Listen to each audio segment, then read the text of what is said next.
Hello there, my name is Todd Gillisee, and I run my own independent game studio called Gilla Games.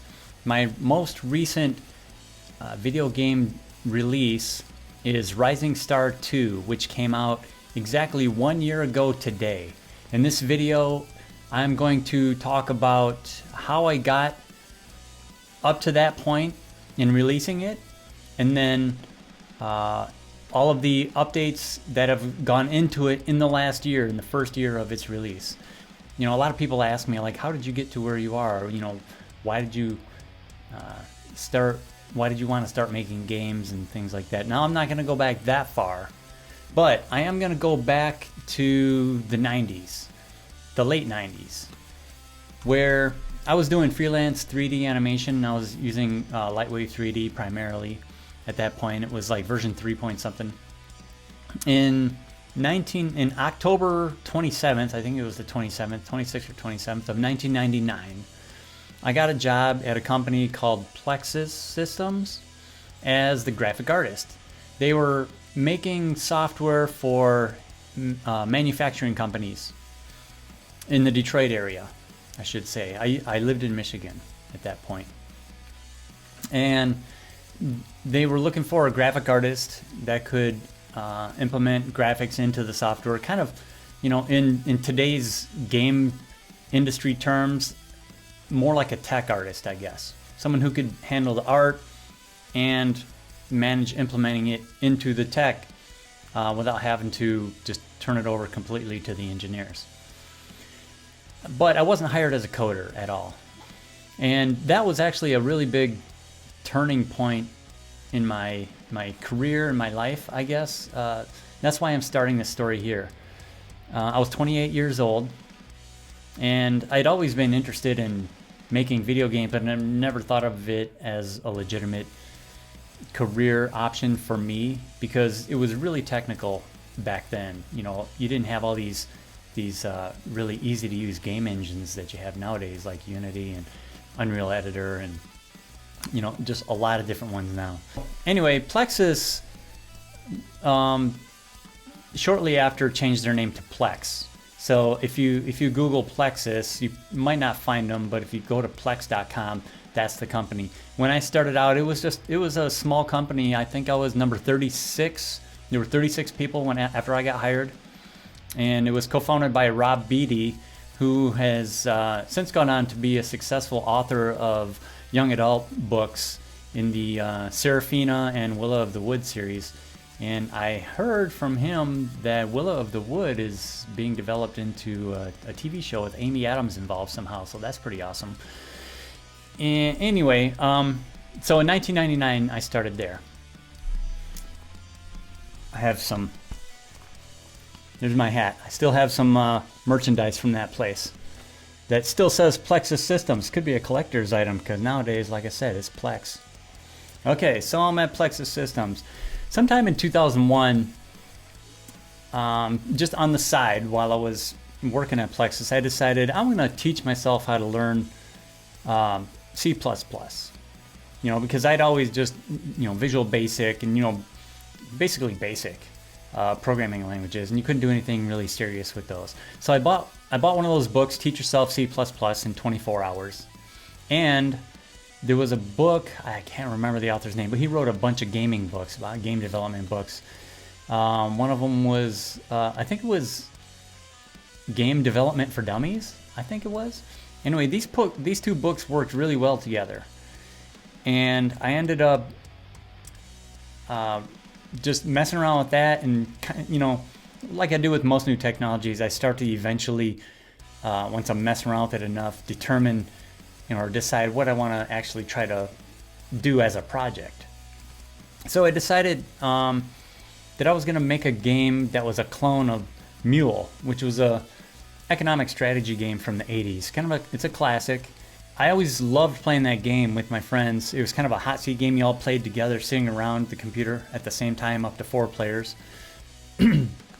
So it was a lot of fun to just play with friends.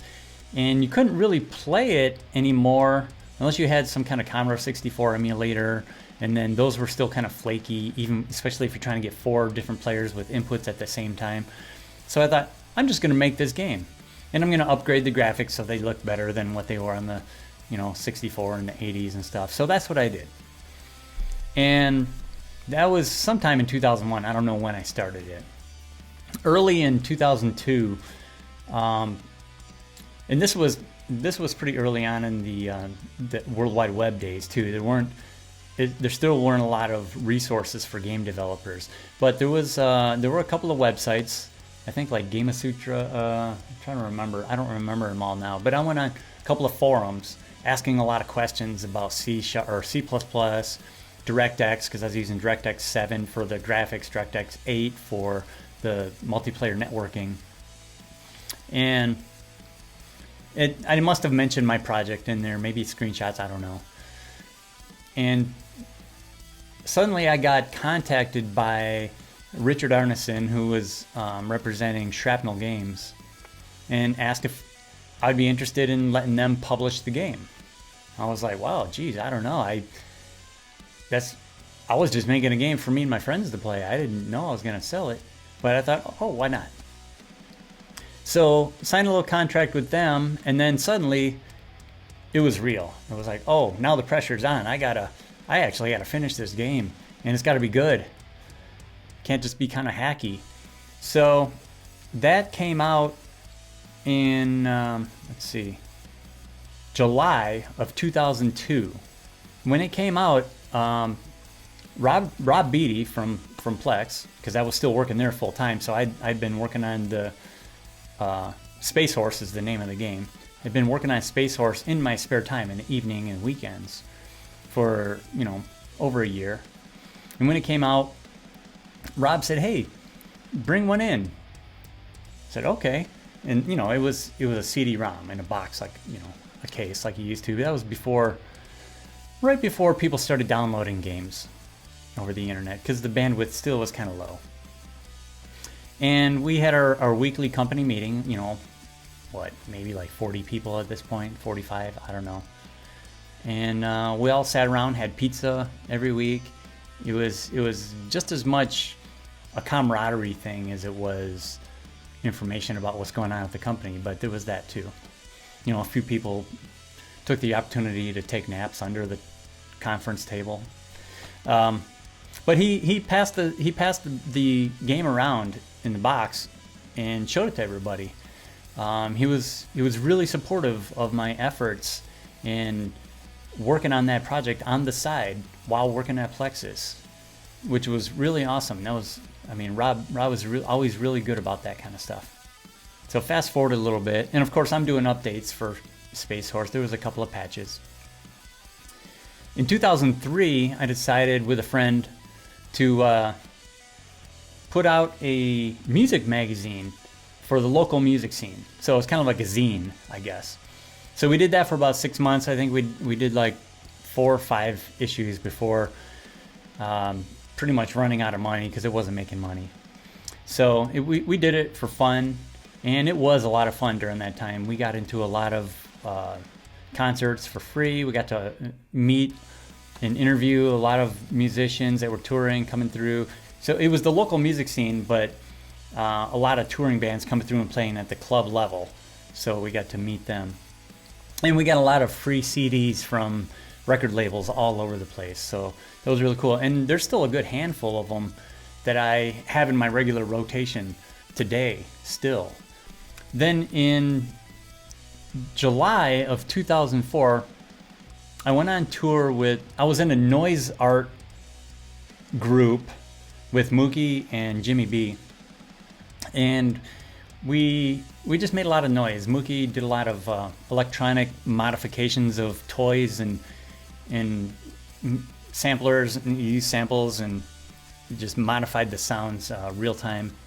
And it was a lot of fun. We did a week-long tour. We all took vacation from Plex because we all worked together, Plexus, and made a bunch of noise. And that was a bunch of fun. Now, while we were on that tour, I brought a notebook because I knew I had an idea for my next game, and I started sketching ideas for the original Rising Star while on tour in that van. And it was only a week-long tour, so it was like 5 days. And it was a ton of fun.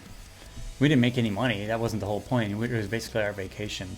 And we just like making noise. You know, I got to tell you, it's more fun to make noise than listen to it. Check the links in the description of this, and I'll have links for that noise group was called 8-Bit Porno. There'll be a link for some 8-Bit Porno. You can still find it online thanks to Mookie. Now, in 2005, probably 2005 through 2007, Jimmy B was in 8-Bit Porno. He played guitar, and we started an actual rock band with another guy we worked with. We called him Big Bro, Ron, and it was called Mime Bomb, M-I-M-E-B-O-M-B, Mime Bomb. And we wrote originals. We recorded an album, which I have a link to also in the description. You can listen to on Bandcamp if you're interested. There's also some really bad live video footage of us playing like at a party and at a local venue. But the video footage and mostly the audio quality is just really bad because it's the sound from the microphone built into the camera. In July of 2006, I was now deep into working on this new game, Rising Star, Shady O'Grady's Rising Star. And by the way, the name Shady O'Grady's Rising Star is kind of a joke at the time because at least the Shady O'Grady's part. Because a lot of games were coming out around that time, PC games particularly, that had the lead designer's name as part of the title, like American McGee's Alice, or Sid Meier's Civilization, and there was some other ones too that, you know, nobody cared about. Like, nobody cares. So it was just kind of a joke playing on that, you know, made up this silly name, Shady O'Grady's Rising Star. And little did I know that he would actually become a character in the next iteration of the game. So in July of 2006, I was deep into the development of that. And Rob Beatty, who's my boss at Plexus, suggested that I take a sabbatical just to focus on working on the game. Take a month off. And I was like, what's a sabbatical? And he explained it to me. And so once again, Rob was super supportive of me working on these projects on the side while working at Plexus. So I took the month off and I got a lot done during that time. But the game still didn't come out until April of 2007, right around the same time that I moved. So it was kind of a crazy time. I seem to have a habit of doing this, don't I? Because Rising Star 2 came out right before I moved again. So it was developed in Blitz 3D, which was a really good game. It's based on Basic, because it was called originally Blitz Basic, and then they added 3D capabilities to it and called it Blitz 3D. And it's a programming language that's designed specifically for making games. And I wish I had that when I made Space Horse, because it would have been way easier to develop in a shorter amount of time. So this is already a sign that the tools for making games are already starting to advance, you know, even from like 2001 till 2005 when I started working on this one. In 2007, Rising Star was out. I'm self-publishing it. You can order it directly from me over the internet. You can get the hard copy with the CD-ROM in the box and a printed color manual. Or more and more people were starting to request, can I just download it? Is there a download version? So I had to make it available as a download.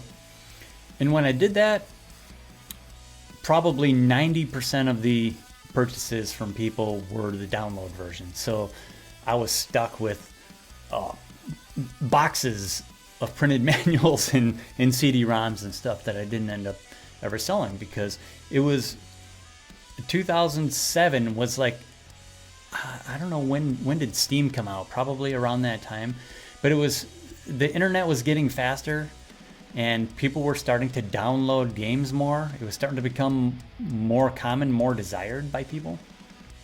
So that's what happened in 2007. I started working on the designs from an X game called the Pantheon Cycle. Shrouded Aspect. Now, the Pantheon Cycle was intended to be a series of fantasy-themed, turn-based tactical strategy game. And Shrouded Aspect was to be the first game in the series of the Pantheon Cycle. The design for that was really good, and I was going to originally do it in Blitz 3D, but then Blitz came out with a new language that was even better called Blitz MAX. So I started writing that in Blitz MAX, and I had a pretty good prototype working in 3D where for the whole first scenario where you had your characters, there were skeletons, there were enemies in the scene, there was houses and trees, and you could rotate the camera all around and look at it, turn-based, hex-based positioning on the ground. I was like, man, I want to do like 30 to 35 levels, scenarios in this campaign, and it's going to take a lot of assets like armor, characters, a lot of animation work for all the attack moves and deaths and everything else, walking around, not to mention all the monsters and creatures that you have to fight and all the animations that have to be put in those once they're modeled in the first place. I was starting to get discouraged by this because that was more than I could handle by myself. So I kind of put it aside for a minute, and I'd been hearing about the iPhone and people making apps on the iPhone. So on my birthday in 2009, I bought myself a MacBook laptop, and I don't think they had Pros yet. It was just MacBook, the white one that was like 1.25 inches thick, plastic. And I just wanted to start messing around with iOS game development and see what it was all about. I didn't even have an iPhone yet. So I did that, and within, let me see, well, by October, however many months that is, let's see, April, May, June, July, August, September, October, 7 months. So within 7 months of getting my MacBook, I had my first game ready, Stranded Without a Phone. It was originally called Stranded, and I put it out, and within a week of it coming out, I got an email from Glue Games, who I'd never even heard of. Apparently they're pretty big now. Maybe they were big at the time, I don't know. Saying, hey, we already have a game called Stranded, and we'd like you to change the name of your game before it gets traction. And I was like, what? I already checked all of the App Store to make sure there wasn't a game called Stranded, and there wasn't. So I used Stranded, and they were like, "Oh yeah, our game is available for like whatever these crappy phones are called nowadays." Back then, I don't even know what they were called, but like you could play like the Snake game, those kind of phones. They had some kind of game called Stranded on a crappy phone like that. And they wanted me to change the name of my game because they wanted to put out their crappy Stranded game on iOS, but I beat them to it. So during this email exchange that I was kind of being defiant, on the side I opened up a dialogue with Apple to find out how easy would it be to change the name of the game. Told them why. And they said, oh yeah, we can do that. Because it's a copyright issue, we can do that. Normally they were like, no, you can't change it once you have it. So they changed it. I said, okay, I'm going to change it to Stranded Without a Phone. And I told Glue Games, it's going to be Stranded Without a Phone. And they were like, all right, great, thanks. Never heard from them again.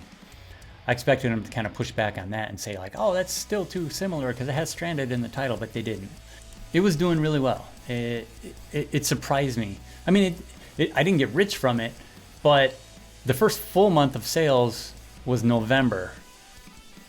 And my royalty check from Apple, which showed up in December, was something like $10,000. And I was like, wow, this is amazing.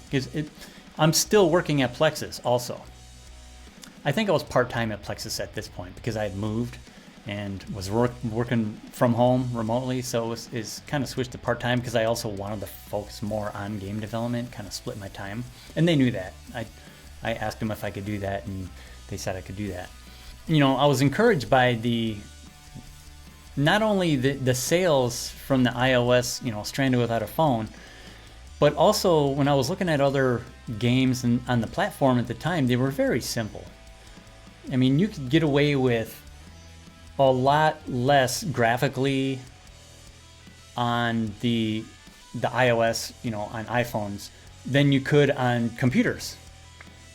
So I thought, going back to Shrouded Aspect, thinking about all the assets that I would need to finish the game and all this stuff, I was like, I could turn this into a 2D strategy game with characters that are just like static images that just kind of slide around like cardboard cutouts on the screen instead of fully animated 3D ones. And so that's what I decided to do. I ported everything over into iOS, and at this time there were no game engines that I knew of for iOS. I was still coding everything in Objective-C, all the native code. I wrote my own game engine for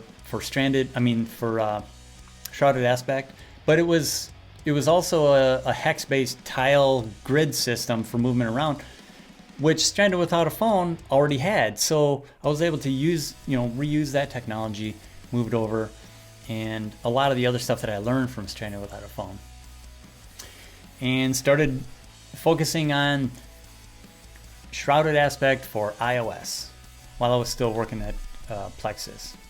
Now, fast forward a few more months, in April of 2010, the game was, Stranded Without a Phone was selling well enough where it was averaging probably $6,000 to $8,000 a month of income just from that, which was enough for me to live on. So I decided, okay, now's the time for me to quit Plexus and focus full time on game development. And this was April of 2010. This was also around the same time that I met a guy named Chuck Hess, because he had also written an iOS game called Slide, a little puzzle game. And he was also very involved in the Michigan pinball scene, which kind of extends over to Chicago, and other arcade game things. I met Chuck through a common associate, a guy that I worked with at Plexus who was also in the pinball scene. So they kind of knew each other through that. And said, hey, this guy just released his own iOS game. You just did too, maybe you can review each other's games, because, you review each other's games, give it ratings, and that helps get more attention, for the game. The more ratings it has, the more reviews. So people just kind of help each other out like that. And so we started talking and said, hey, we should work on something together. And I said, but I have this project that's only about 3 months from being finished. If you want to help me finish that one first, Shrouded Aspect for iOS, then after that we can work on a new game together. He said, okay. So he started helping with that, and I made a level editor for the game. And Chuck must have really got into it, because he ended up designing about 75% of the levels, plus he did some coding for the the behaviors of the characters in the game to go along with how they should work in the levels.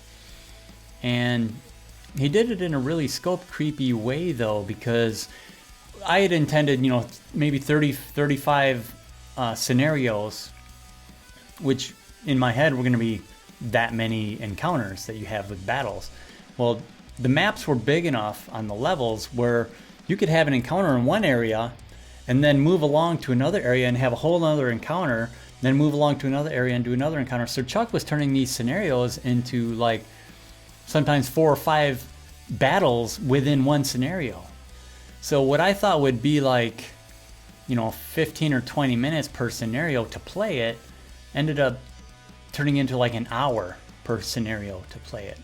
But the game was better because of it. It really became a really cool game. And at that point, when that finished, that came out in January of 2011. I was super proud of it. It was just an epic game, but on a iOS device on an iPhone. And at the same time, in January of 2011, there was a new startup happening based out of Chicago called Spooky Cool Labs, which was founded by a couple of industry veterans in like pinball and arcade games, and like Joe Chemico and Larry DeMar, and Brian Eddy was working there. He was already on board, and Chuck said, "Look, man." They asked Chuck. They approached him and said, "We want you to be our CTO and hire a team." He said, "Yep." And then he said to me, "You should join this too, because this is an amazing opportunity. This is like if Eddie Van Halen asked you to play guitar on his next album. I mean, you just do it, right? You don't say no." And then on March 1st, I joined Spooky Cool Labs. And that was a really another big pivotal moment in my career, because it really was a great opportunity. Like Chuck said, we put together a really good team, really strong team of engineers, and at first, and then eventually we got some artists, and we had some designers. Brian Eddy was lead designer, and I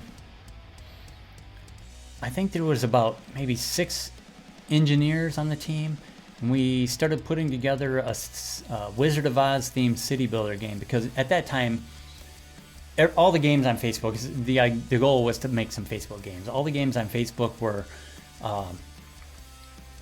Flash-based games, like Farmville was a really big one. Farmville 2, I think, might have been out at that point.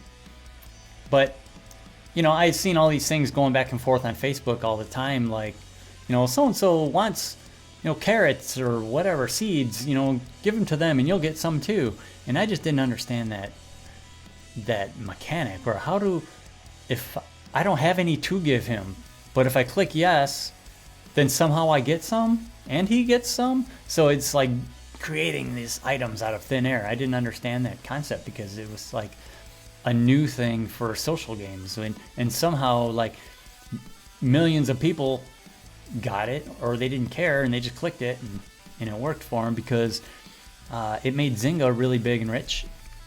So I guess the goal was we're going to make social games like that too, but we're going to do them even better. My first task was to find a game engine. So obvious choice to look at first was Flash, but I wanted to look at other things too. And even with Flash, though, they were talking about putting out a 3D Flash. And then I saw some other 3D engines that were going to be working, compatible with the Flash 3D stuff. I forgot what they called it. It might have been Flash 3D. And Chuck said, "Take a look at Unity." I said, "All right." So I took a look at Unity and built a kind of a prototype game that was like a shooting gallery game, like a duck hunt, but instead of ducks, it was bats. It was called Bat Attitude. And it was a proof of concept also for us to do communication with our back-end server, which we had, our back-end engineers working on that for keeping track of high scores and stuff like that. And it worked great. So we're like, all right, let's do this. So we made the Wizard of Oz City Builder game, which you can still see the trailer for, and some other information about it. Look in the links in the description. The game itself isn't available anymore right now. But it was way ahead of its time, because it was a 3D game, but the problem with it, we had a hard time getting users for it once the game did come out, because it came out in, I think, late, like fall of 2012, and it's on Facebook. And at that time, WebGL wasn't really a big thing. So Unity had their own, kind of like the equivalent of a Flash player that you had to install as a plugin in your browser in order to play Unity games in the browser. So of course we had a hard time getting people to install that player, because everybody was afraid everything's going to be a virus, rightfully so. But even the people that did install it, our target market were like, middle-aged women for the most part, and most of them are running on, Windows XP computers or Windows 95 computers or whatever, like really old low-end computers that just couldn't handle the 3D of the game. So it was really hard to build our user base on that. So we decided to port it over or put it out on iOS, and we did that, and it was amazing on iPad. Such a great game. But shortly after we did that, we got it out on iPad, Spooky Cool Labs got acquired by Zynga. So now I work for Zynga. Now this is, I'm not going to put this on, but Hit It Rich, Zynga. That was the project that I got put on right after Zynga bought Spooky Cool. Now the Hit It Rich casino slots, it's still available today. But as soon as Zynga got Spooky Cool, they immediately shut down the Wizard of Oz game. They weren't interested in the Wizard of Oz game. They were only interested in Hit It Rich. They wanted a new social slots casino game, and we had another team that was still pretty new that started working on that. So that's what they wanted. So we got that. They canceled Wizard of Oz, sunset it, and put everybody on Hit It Rich. Now, I'm not a big fan of social slots games myself as a player, but we had a really great team. And Zynga turned out to be a really great place for me to work. And I've heard other people that have worked there, had bad experiences. And I think it was team by team, depending on the project and the game, because it really comes down to the leadership of the team. And our team was largely just transplanted straight from Spooky Cool into Zynga as is, and then they added a few more people, staffed it up with a few more engineers and artists. But the management of the team was largely the same as it was at Spooky Cool. So it was a really good experience, and we had a lot of fun. Hit It Rich turned out to be very successful. I'm going to just put this up right here now. Kind of see it. Hit It Rich was doing really well. We went on these team trips. We went to Miami. We went to Disney World in Florida. I would go out. A bunch of us would go out to San Francisco and visit the headquarters and work with other people that are on the team out there. So, and then we also had a team of slots developers and stuff in Austin, Texas. So we had offices in Chicago, Austin, San Francisco, and got to kind of go all over the place and visit all these and the team trips and the parties and just a lot of really good times. I really can't complain too much personally about my experiences at Zynga, even though I know other people have. So, I mean, this was I spent almost 5 years at Zynga after the acquisition from Spooky Cool. So if it was really horrible, I wouldn't have lasted that long. I would have been out of there. But it turned out to be really good, both personally and professionally. I met a lot of really, really good people that I'm still friends with. Put this down. And I still keep in touch with to this day. But eventually, kind of got burned out on that. And Chuck, who was also still on the team, he knew I was burned out. And being friends, he said, "Man, I think it's time for you to go find something else to do." I mean, this was a suggestion. He wasn't like forcing me out of the team or anything. And I said, "I think you're right." So actually, they tried to find another position for me within Zynga before I left, and there just wasn't anything I was interested in that was available. So I left and decided to just focus on Guerrilla games. I started porting Stranded Without a Phone to Unity in 2013, but it was just kind of a side thing. when I started at Zynga, they had these non-compete agreements, but we did agree that I could still work on Stranded Without a Phone. So it wasn't a problem working on that on the side.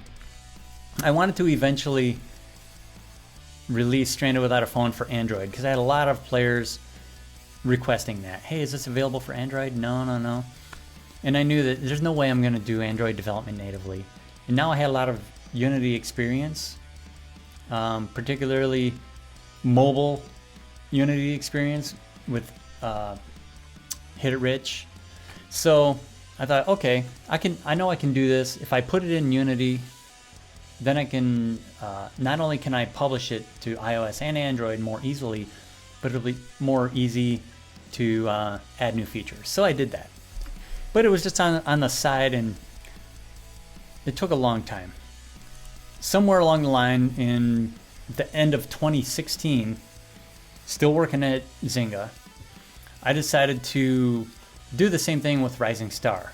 I thought, okay, I should port this over to Unity because I might want to make a new version of Rising Star someday too, and I want to put it in Unity because I know how to use this engine now, and I can publish to a lot of different platforms. So I created the Rising Star 2 project on December 11th, 2016, and started porting over code from the Blitz 3D code.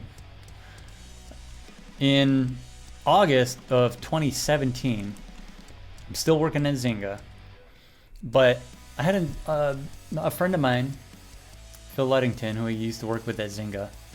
He played Stranded Without a Phone, and he also played Rising Star.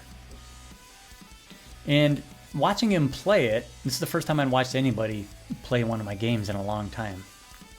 It really sparked that interest in me again of like, I need to work on these.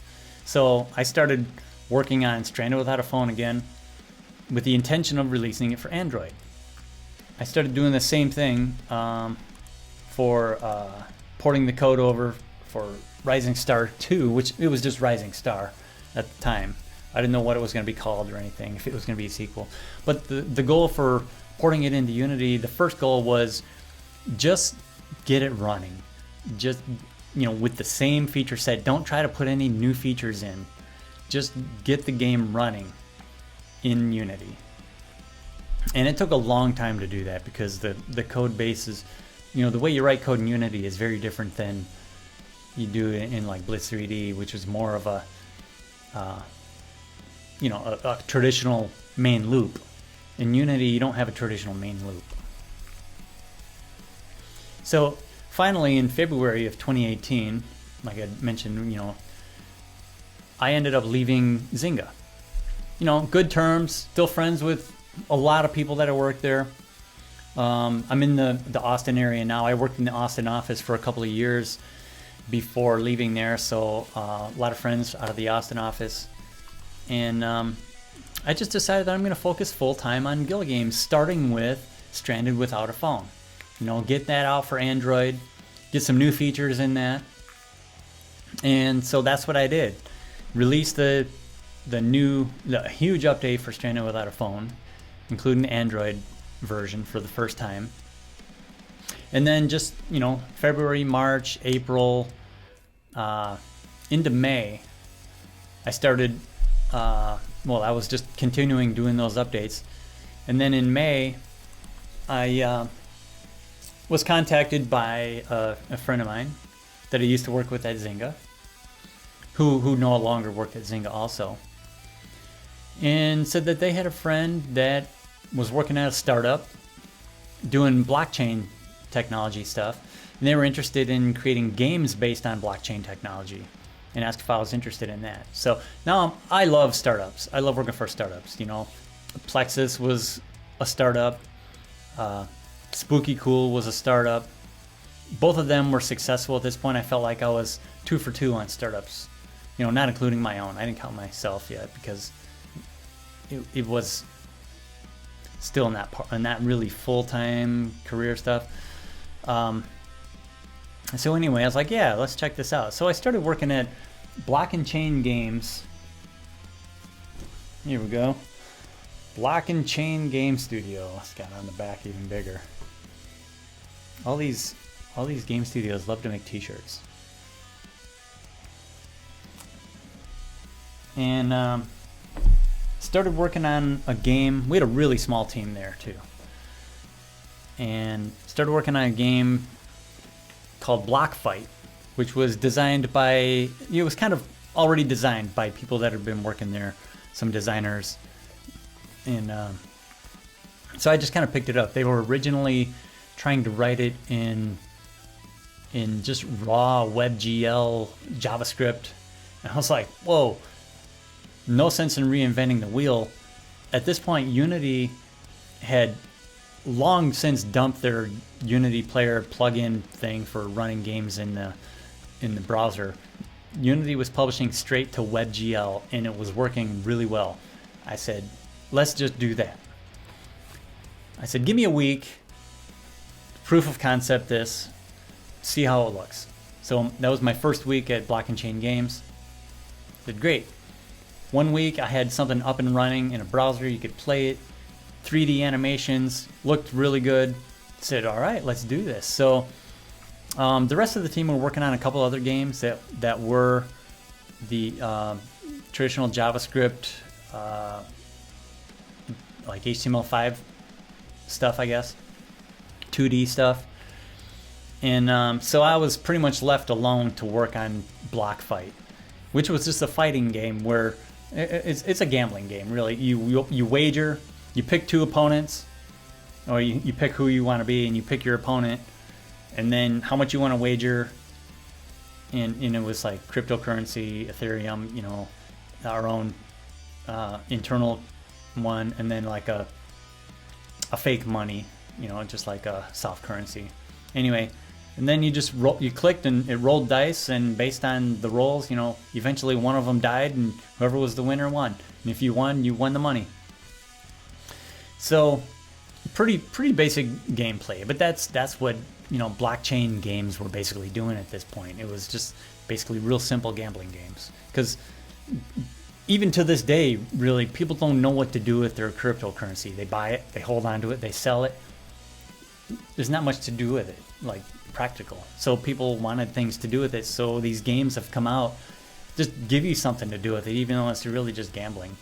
Unfortunately, cryptocurrency during this time kept on going down and down in value, and eventually the company ran out of money because a lot of the money that it had, people had invested into it, was using cryptocurrency, and instead of cashing in for US dollars, I think the value just evaporated because the value of the cryptocurrency just lowered and lowered until there was no money left. So at the beginning of 2019, decided to just stay on long enough to finish Block Fight, and got that out there. And then I didn't really quit, just I guess got laid off because there was no more money to pay people, unfortunately. So now I'm 2-in-1 with startups, so that's the worst part. So anyway, I was like, okay, what am I gonna do now? What do I have? Oh, Rising Star. I haven't finished that yet. I'm gonna focus on Rising Star 2, and I'm gonna keep working on it full time until it's done. And so that's what I did. That was like April 1st of 2019. And I worked on it, and I worked on it, and I worked on it full time, just focused on that. And then in May of 2020, I thought, okay, it's getting close enough where I need to start talking to a PR company. So I found a PR company called Vicarious PR and decided to sign up for 4 months of PR leading up to the launch, including the launch month. And it was pretty expensive, but I know the value in it because the original Rising Star, when that came out, I also hired a different PR company. And if it wasn't for that, I wouldn't have gotten a lot of the press coverage that I got, including a full-page review in PC Gamer magazine.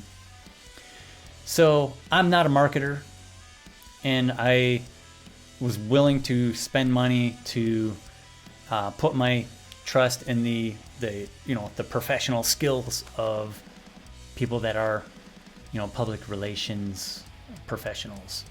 And it's not really, public relations and marketing there's a fine line between them two, but still there is some overlap, I think. And then during this time we had to decide on a release date. I was like, okay, August 12th, that's going to be the release date, August 12th, 2020. And whatever's done is in the initial launch, but I knew that it would continue to be developed after that anyway. I just needed to make sure that it had a good core feature set that was solid, the game was stable and ready to go by August 12th. So in July, started a private beta test, and it was the invitations were kind of open to the public at first, but I knew I only wanted to limit it to maybe 30 people. So I had about 30 testers. During that time, there were more than 20 updates released. A lot of work got done, a lot of really good bug fixing, and even some feature requests and things like that got into the game in that beta phase, before it released. And then a couple days before August 12th, I made the final release build and just ready to hit the button on August 12th and launch it. And that takes us up to 1 year ago today. So that is how we got to the launch of Rising Star 2. Watch the next video to see how Rising Star 2 has evolved and improved since launch 1 year ago.